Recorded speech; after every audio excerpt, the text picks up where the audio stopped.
6.032 ketua RT RW sekota Makassar telah resmi dilantik oleh Wali Kota Makassar, Munafri Arifudin. Prosesi pelantikan ini berlangsung di lapangan Karebosi Makassar, Senin 29 Desember 2025. Pelantikan ini merupakan hasil dari pemilihan langsung yang dilaksanakan Pemkot Makassar, terdiri dari 5.027 ketua RT dan 1.007 ketua RW, sekaligus menandai masa pengabdiannya di tengah masyarakat. Wali Kota Makassar Munafri Arifudin didampingi wakilnya Aliyah Mustika Ilham menyampaikan jabatan Ketua RT RW merupakan jabatan sosial yang memiliki tanggung jawab besar di tengah masyarakat. Ia menekankan sejumlah indikator penting, utamanya persoalan sampah. Wali Kota juga menekankan aspek ketertiban dan keamanan lingkungan.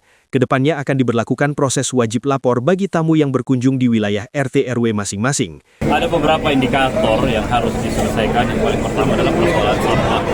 Yang ada di tengah masyarakat, polemik terhadap pembayaran sampah gratis ini harus clear di tengah masyarakat bahwa yang diberikan subsidi adalah kelompok masyarakat yang punya penghasilan dengan standarisasi kilowatt hour per kilowatt per hour.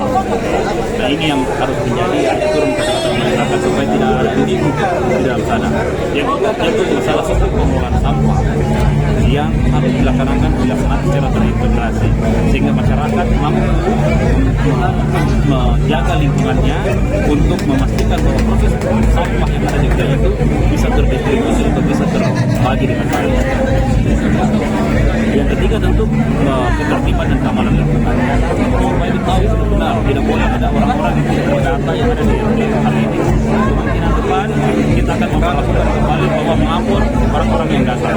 Artinya sistem keamanan lingkungan ini harus dijalankan secara bersama-sama. Tentu bersama dengan pihak-pihak baik TNI maupun Polri untuk menjadi satu bagian yang tidak terpisahkan untuk menjaga keamanan lingkungan. Dengan pelantikan ini, pemerintah kota mendorong kolaborasi antara RT RW dan warga dalam mewujudkan lingkungan yang bersih dan aman di Kota Makassar. Miftahul Kolbi, Fajar TV melaporkan. Terima kasih telah menonton. Jangan lupa subscribe, like, comment, and share. Saksikan terus informasi terbaru dengan menekan tombol lonceng hanya di channel Fajar TV.